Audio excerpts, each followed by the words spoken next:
Bien, bonjour à tous. Donc aujourd'hui un petit tuto de chimie quantitative.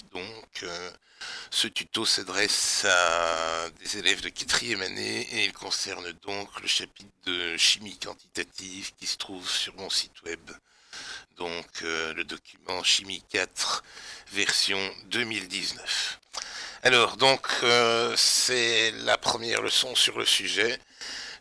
Je vais tout simplement vous parler de ce qu'on appelle la mole. Donc, on va voir plusieurs choses. Ce qu'on appelle une mole, ce que c'est que la masse molaire, ce que c'est qu'un nombre de moles, et on va faire quelques problèmes élémentaires pour voir comment appliquer tout ça. Alors, pour suivre ce document, vous avez besoin de mon document Chimie 4 version 2019 qui se trouve sur mon site web. Il vous faut aussi de quoi écrire parce qu'on va faire des exercices un peu plus loin. Et alors, il faut bien entendu ne pas hésiter à mettre la vidéo en pause pendant que j'explique pour éventuellement noter ce qui apparaît au tableau, ce genre de choses. Voilà. Voilà, on va commencer. Hein. Il faut que je switch sur mon autre logiciel. Voilà, normalement, vous me voyez encore comme il faut. La première chose que je vais faire avant de commencer à vous parler de la mole, c'est vous faire un petit rappel sur des choses qu'on a vues en troisième, normalement, ou que vous auriez dû voir en troisième. C'est ce qu'on appelle la masse moléculaire. Donc, la masse moléculaire, c'est la masse d'une seule molécule. Ça, normalement, vous l'avez vu en troisième. Et donc, ça correspond à la somme des masses atomiques relatives de tous les atomes d'une molécule. On vous avait dit en principe qu'elle s'exprime en unité de masse atomique, en UMA, sachant que l'unité de masse atomique, une unité de masse atomique, correspond au 12e de la masse d'un atome de carbone 12. Voilà, tout ça, on aurait dû vous le dire en troisième. En d'autres termes, si je prends pour H2O comme exemple, j'obtiens 2 fois 1,01 parce qu'il y a deux atomes d'hydrogène dans la molécule d'eau et que la masse atomique relative de l'hydrogène c'est 1,01 plus une fois 16 parce qu'on a un seul atome d'oxygène et que la masse atomique relative de l'oxygène c'est 16. On obtient donc 18,02 UMA qui correspond donc à la masse d'une seule molécule d'eau. Donc ça, normalement, vous l'avez vu en troisième année. Bien, donc je reviens à mes moutons. La mole, et la première chose qu'on peut se demander, c'est la mole, qu'est-ce que c'est? Eh bien, je vous le mets ici de manière très claire, c'est très simple. La mole, c'est un nombre de molécules, un peu comme une dizaine, une centaine, etc. La mole, c'est un nombre bien précis, un très grand nombre, mais c'est un nombre de molécules. Et donc une mole, c'est 6,02 fois 10 exposant 23 molécules. C'est ce qu'on appelle le nombre d'Avogadro. Alors, ce nombre d'Avogadro, normalement, il faut le connaître par cœur, mais en toute honnêteté, on l'utilise très peu en pratique parce que les chimistes ne comptent jamais les molécules. Les chimistes comptent les molécules, il y en a beaucoup trop. Et donc, on a tout le temps des énormes chiffres à manipuler si on compte les molécules, ce qui rend les choses vraiment difficiles. Nos cerveaux ne sont pas faits pour manipuler des si grands chiffres facilement. Voilà, on compte les moles, c'est plus simple, mais c'est la même chose quelque part. Bien,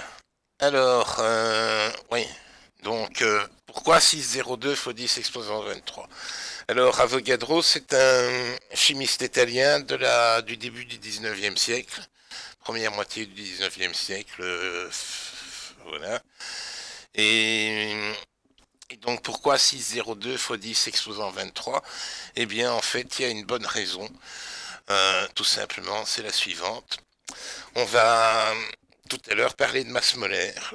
La masse molaire d'un composé, c'est la masse d'une mole de ce composé. Et donc, elle s'exprime en grammes par mole, c'est logique, puisqu'on a un certain nombre de grammes pour une mole. Et donc, la masse moléculaire de H2O, on en a parlé tout à l'heure. La masse moléculaire de H2O, c'est 18,02 unités de masse atomique. Et la masse molaire de H2O, c'est en fait 18,02 grammes par mole. Donc, qu'est-ce qu'on voit? On voit que c'est le même chiffre, mais avec une autre unité. Eh bien, ça, c'est tout simplement grâce à Avogadro. le choix judicieux de son nombre d'Avogadro, ben, ça permet tout simplement de refaire le même calcul que pour la masse moléculaire, mais on change simplement l'unité et on obtient la masse molaire. Voilà. Alors, calculer un nombre de moles. Alors ça va nous être très utile, évidemment. À quoi ça sert? Ben, tout simplement, comme je vous l'ai dit, parce que c'est plus simple de compter les moles que les molécules. Et comment on va faire? Eh bien, par cette petite formule que je vous ai indiquée ici, à savoir nombre de moles, petit n, est égal à masse de l'échantillon, petit m, divisé par la masse molaire du composé, euh, petit mm. Alors, le nombre de moles, ça s'exprime en moles, évidemment, et les moles dans les calculs, quand on les note en tant qu'unité, ça s'écrit mol, M-O-L. La masse de l'échantillon, ça s'exprime évidemment en grammes, parce que tout s'exprime en grammes en chimie, du moins toutes les masses. Et la masse molaire du composé, ça s'exprime également en grammes, mais par mole, puisqu'on parle de la masse d'une mole du composé. Voilà. Alors, bon, je crois que c'est pas très compliqué jusque-là, donc on peut directement passer à la suite. Alors évidemment, si j'ai la formule nombre de moles égale masse sur masse molaire, je peux très facilement la transformer en masse est égal au nombre de moles fois masse molaire, comme je vous l'ai indiqué là. Ça permet évidemment de calculer la masse de l'échantillon si on connaît le nombre de moles, ce qui nous arrive très souvent en chimie. Donc vous avez là les deux versions de l'équation qu'on va utiliser vraiment le plus souvent dans nos exercices concernant les moles. Et voilà. Et donc on arrive aux premiers exercices. Voilà, à partir de là, on va les faire ensemble tranquillement pour que je vous montre comment on fait. Donc c'est le moment de mettre la vidéo en pause. Donc je vous mets un premier exercice, calculer le nombre de moles de MgOH pris deux fois contenu dans 33,4 grammes de cette substance.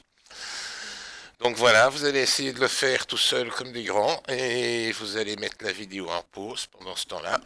Et quand vous penserez avoir réussi à terminer cet exercice, vous remettrez la vidéo en route pour regarder la résolution. Voilà.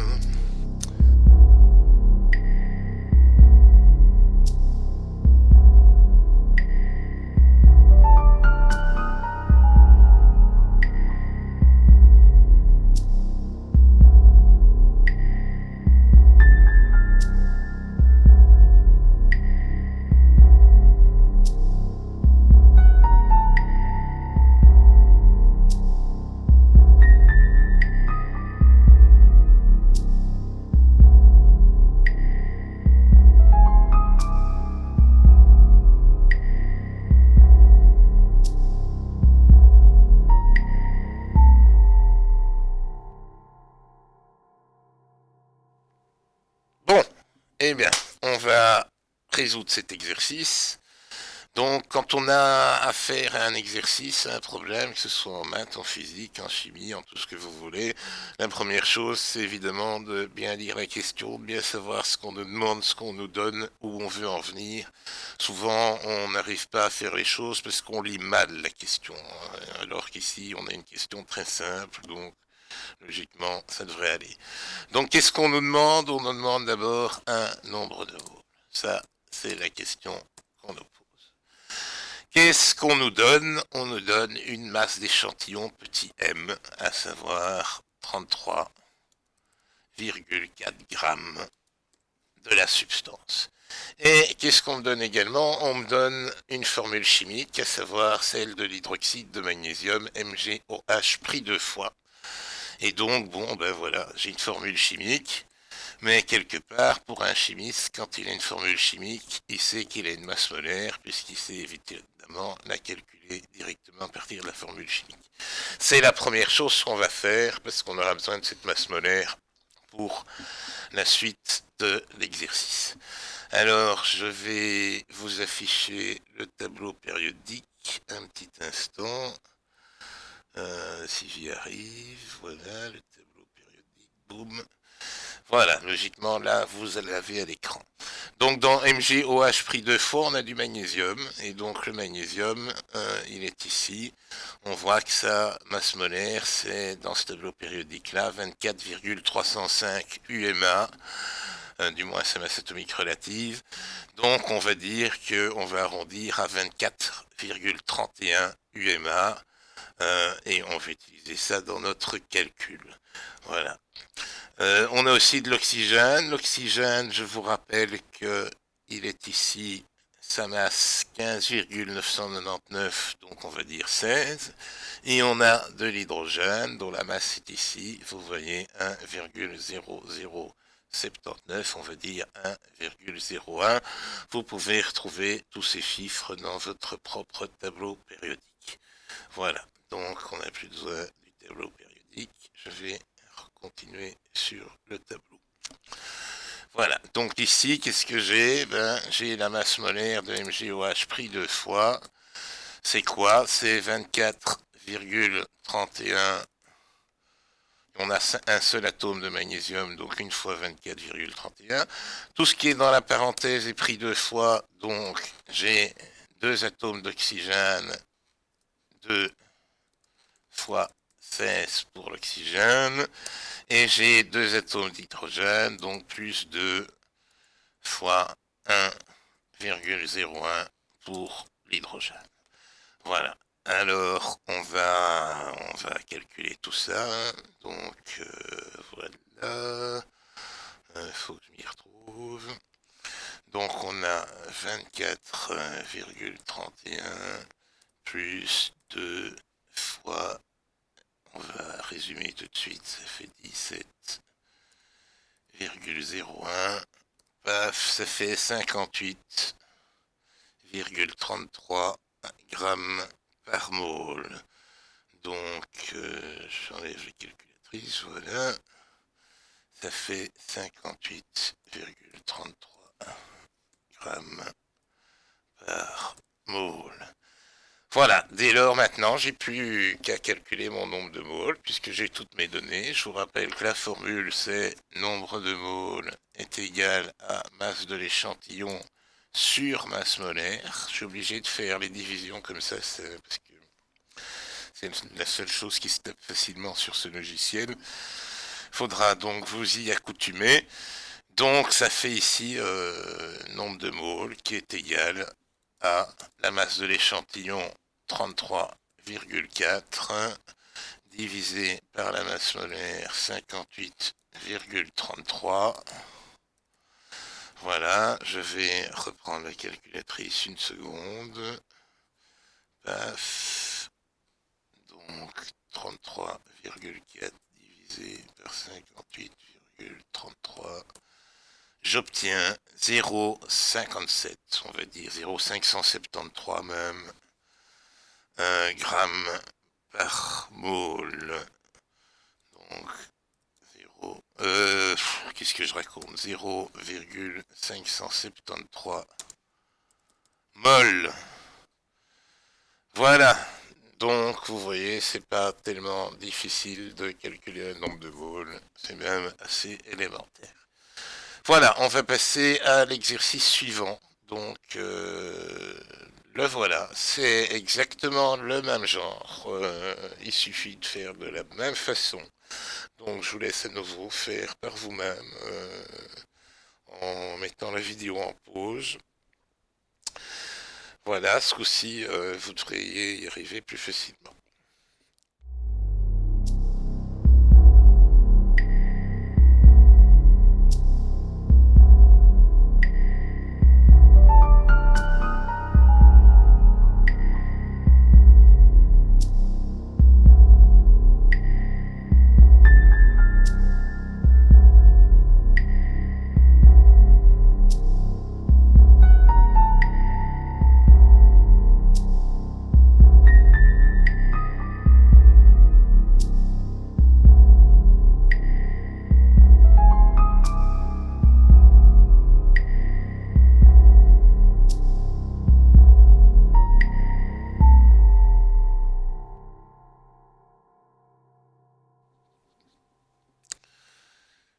Donc voilà, on va corriger.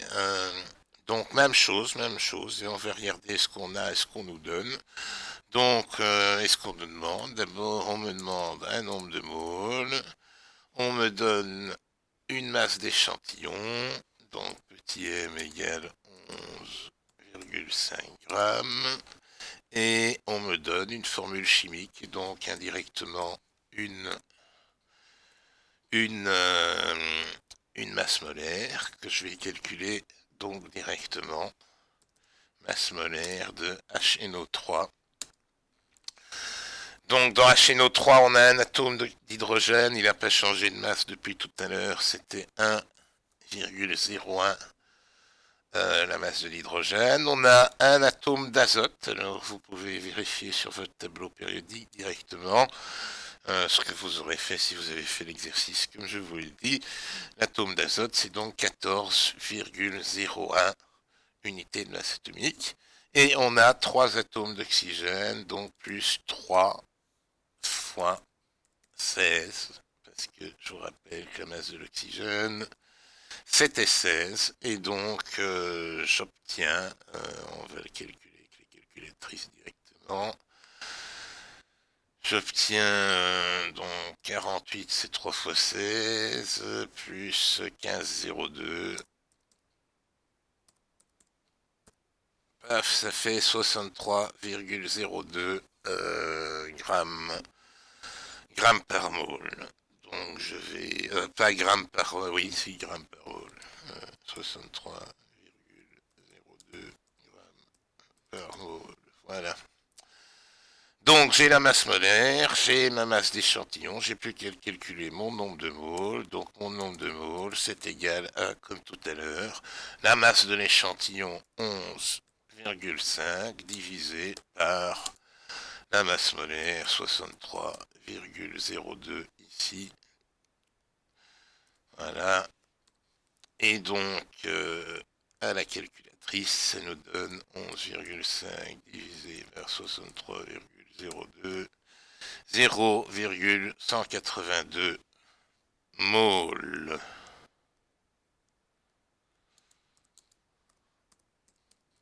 Voilà. Et on a notre réponse à notre problème. Voilà. Alors, on peut passer au problème suivant. J'ai juste corrigé ce point en virgule. Voilà. Donc, problème suivant. On change un peu la question. Cette fois-ci, je vais vous demander de calculer la masse de 0,4 mol de NH4NO3. Voilà. Donc, même logique, vous mettez la vidéo en pause, vous faites l'exercice tranquillement et puis vous regardez la résolution.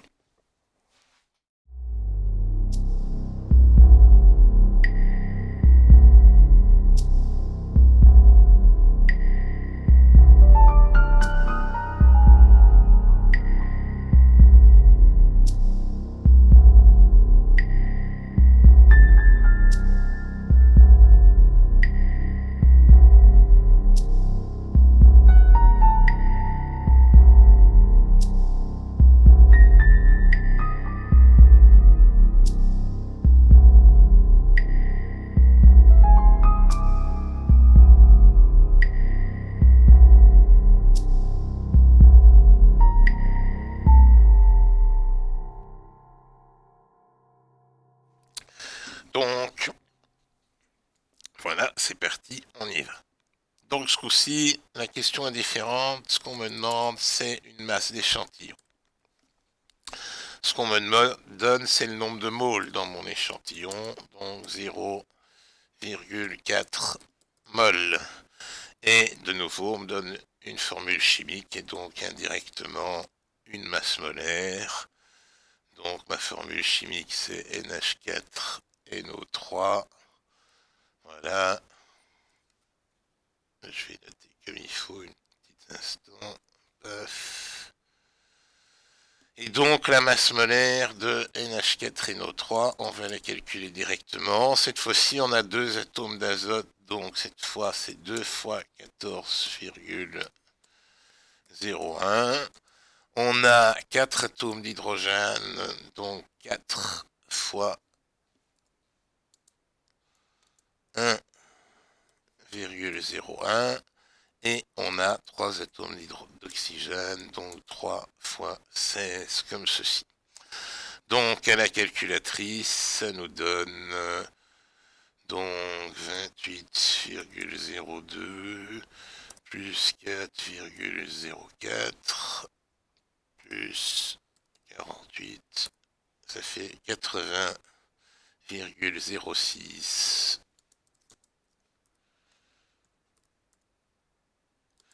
grammes par mol, comme ceci.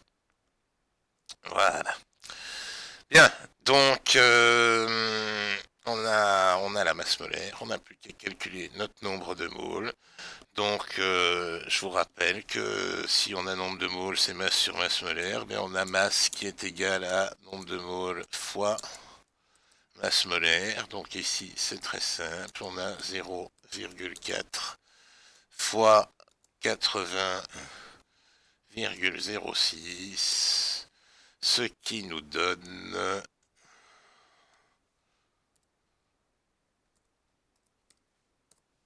32,02. Oups. Voilà. 32,02. Attention, cette fois-ci, ce sont des grammes puisque c'est une masse qu'on a calculée. Voilà. Donc, relativement simple également. Exercice suivant, cette fois-ci la même logique de nouveau que l'exercice précédent, mais avec d'autres données. Donc voilà, on met la vidéo en pause, on fait l'exercice tranquillou, et puis on regarde la résolution.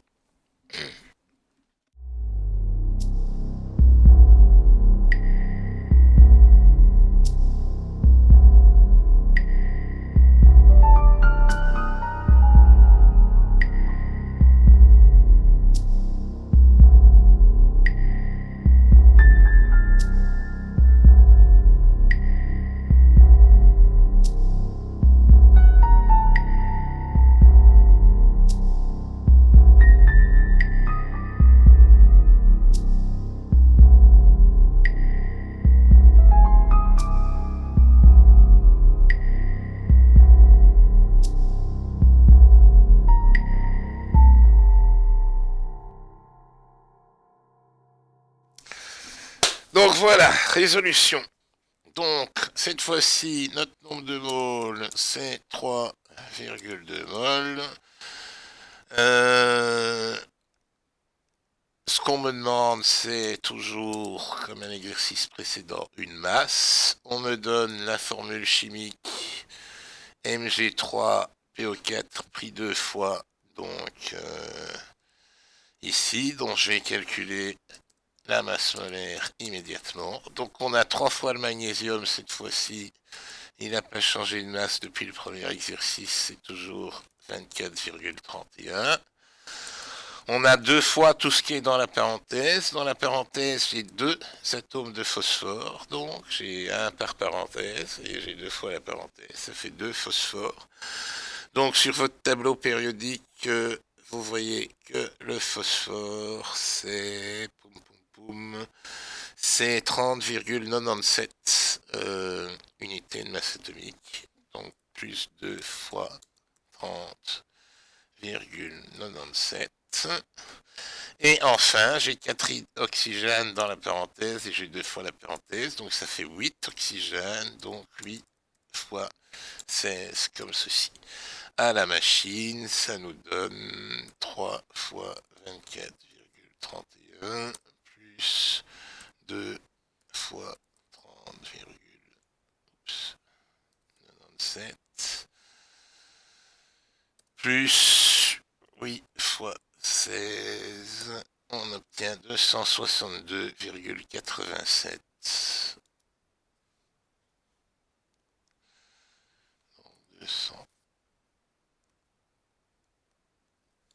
262,87 grammes par mol, comme ceci.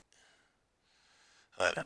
Donc, on me demande une masse d'échantillons. Donc, petit m, c'est nombre de moles fois masse molaire. Donc, ici, mon nombre de moles, c'est 3,2. Ma masse molaire, c'est 262,87.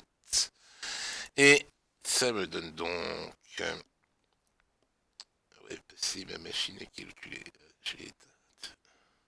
Bon, j'espère qu'il va la reprendre quand je l'ai rallumée. Je verrai bien sur la vidéo. Donc 3,2 fois 262,87. Ça fait 841,2. On va arrondir. Donc 841,2 grammes. Comme ceci.